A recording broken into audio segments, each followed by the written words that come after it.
kembali di Mister Batu Hitam, investigator investasi. Hari ini mohon maaf ada suara berisik-berisik kalau misalnya terdengar ya, karena sedang ada renovasi di sebelah ya.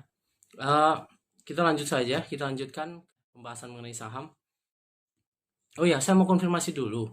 Saya buat kesalahan terhadap singkatan KC dan KP. Jadi kemarin saya sempat bilang bahwa KC itu adalah Clearing Central Effect Indonesia.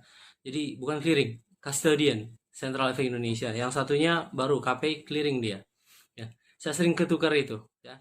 Oke, kita lanjut aja. Kita langsung bicara supaya singkat. Ya, teman-teman tidak terlalu panjang durasi videonya juga ya. Biar nanti bisa dipotong-potong lah ya. Saya juga kemarin sempat potong-potong kan. 3 episode pertama itu dari 1 kali pengambilan.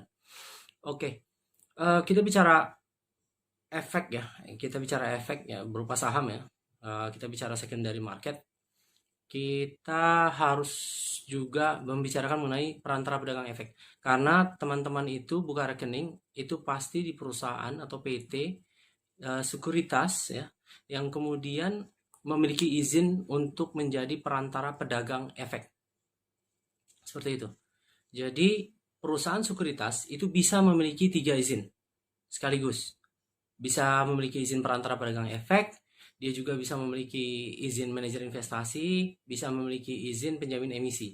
Dia bisa saja memiliki 3 izin itu.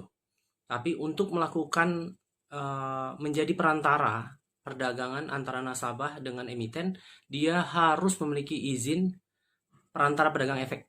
Wajib dia. Oke, kita bicara mengenai jenis pemesanan.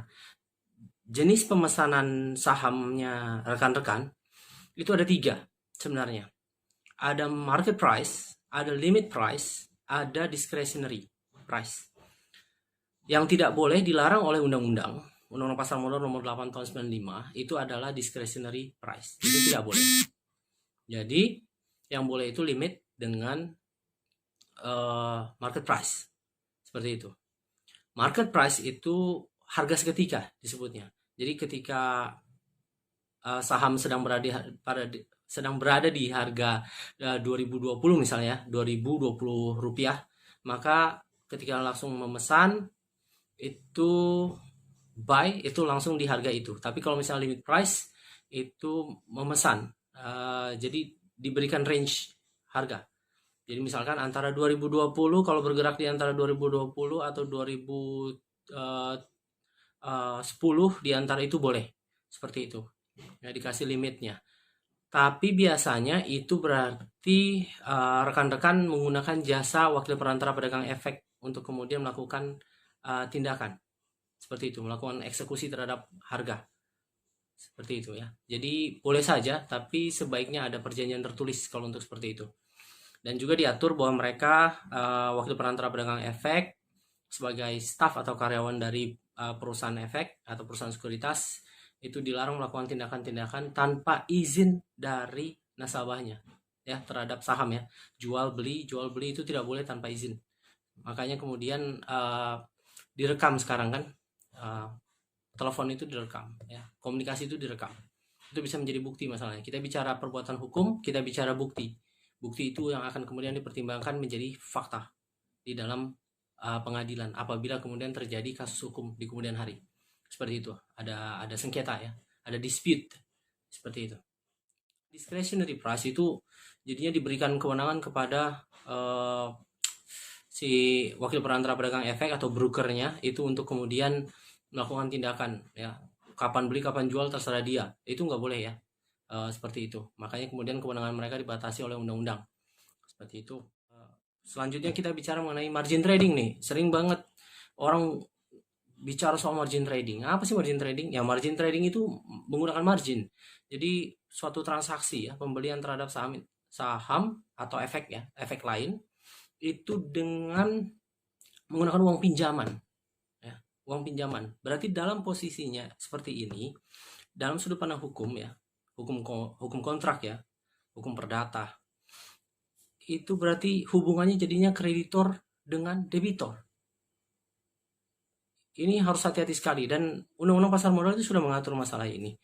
dan perundang-undangannya juga ya, berarti termasuk petunjuk pelaksananya ya, peraturan petunjuk pelaksana, jutlak jutliksnya. Nah, untuk bisa menggunakan fasilitas margin trading ya, margin itu biasanya asetnya nasabah ya itu wajib minimal 2 miliar asetnya. Nilai aset bukan nilai uangnya di rekeningnya. Ya, itu termasuk juga aset. Tapi apabila kemudian di rekening dia cuma punya namanya orang menggunakan margin trading ya, biasanya kan uangnya tidak banyak yang ada di akunnya, tapi dia ingin menggunakan fasilitas margin itu, margin trading. Makanya kemudian eh, harus dilihat juga nilai dari asetnya. Itu harus dibuktikan bahwa dia minimal 2 miliar. Ini untuk mencegah kerugian kepada perusahaan sekuritasnya. Seperti itu. Makanya kemudian ada margin call. Apabila kemudian nilainya itu sudah di bawah dari nilai yang sudah ditentukan, ya, nanti ditentukan oleh uh, para pihak ya, dari perusahaan sekuritas dan si nasabahnya. Seperti itu. Jadi, tapi saya tidak sarankan rekan-rekan menggunakan margin trading ya. Itu meningkatkan tingkat risiko. Jelas ya bahwa investasi di market itu ya adalah suatu investasi yang kemudian high risk ya. High risk tapi high return, kemudian malah dielevasi, malah ditingkatkan lagi risikonya dengan margin. Itu. Ya, kita sabar-sabar lah ya. Mau kaya boleh, semua orang juga mau kaya. Tapi mau kaya dengan risiko yang mampu kita tanggung. Seperti itu ya. Jangan tertarik dengan iming-iming cerita-cerita keberhasilan dari teman-teman influencer yang lainnya itu ya kan, saudara-saudara rekan-rekan kan tidak tahu sebenarnya seperti apa ya. Saya nggak bisa buka di sini karena nanti saya bicara kena libel lagi ya, saya libel slander dengan libel ya, itu pencemaran nama baik ya, baik secara tertulis maupun secara lisan ya, saya nggak mau. Kemudian kita bicara uh, short sale. Short sale itu uh, melakukan penjualan terhadap efek yang belum dimiliki. Itu bisa. Ya. Ada beberapa yang kemudian melakukan hal tersebut, tapi short sale ini resikonya tinggi sekali. Seperti itu. Sangat bergantung kepada spekulasi ya. Spekulasi dia. Dia berspekulasi. Jadi misalkan Anda jual saham 1.000 gitu ya, pada harga 1.000 itu. Padahal bukan saham Anda. Itu saham pinjaman disebutnya, saham pinjaman dijual 1.000, kemudian padahal itu Anda belum punya itu saham itu, tapi kemudian berharapnya itu berspekulasi bahwa saham ini akan naik harganya 1.400 gitu ya. Nah seperti itu, nanti ada pembagian dari selisihnya, keuntungannya itu dengan yang dipinjam sahamnya. Short sale itu berbahaya, sama itu elevasi resiko, meningkatkan tingkat resiko dia. Ya, janganlah. Sabar-sabar kita. Waktu yang tepat, saat yang tepat, momen yang tepat untuk menjadi sukses. Asalkan kita terus berikhtiar, kita terus berusaha, terus belajar. Seperti itu. Kemudian kita bicara mengenai sanksi. Ya, kita juga harus tahu sanksi kan ya. Kalau misalnya kita bertransaksi di pasar ya ada sanksinya, aturannya kita harus mengerti juga. Itu bagian dari peraturan yang harus kita patuhi. Jangan sampai nanti kita malah jadi masalah gara-gara itu. Seperti itu ya.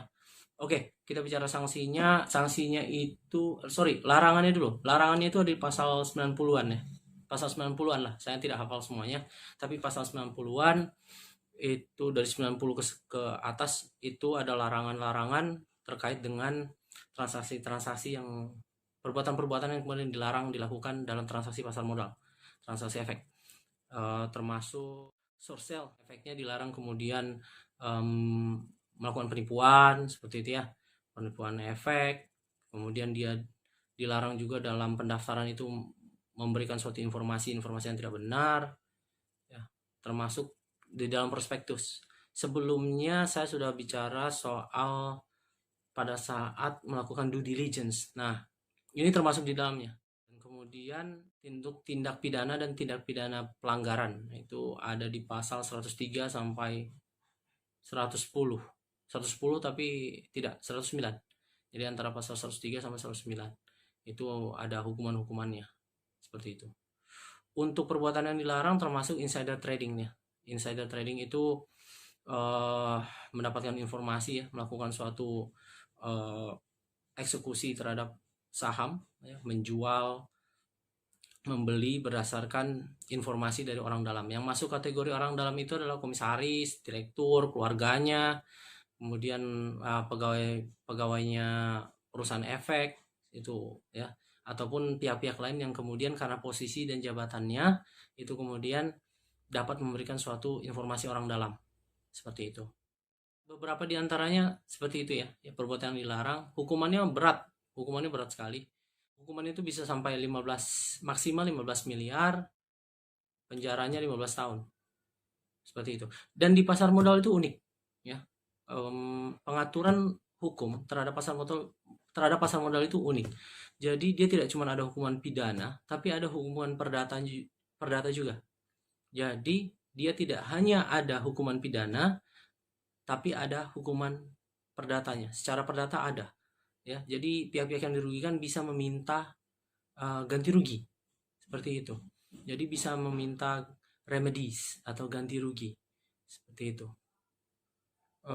Kalau untuk hukuman administrasinya juga ada dia ya, administratifnya, punishmentnya ada ya, dari peringatan tertulis, kemudian penghentian kegiatan ya, peringatan tertulis, kemudian denda, penghentian kegiatan sementara, pembekuan usaha, pencabutan izin ya, seperti itulah.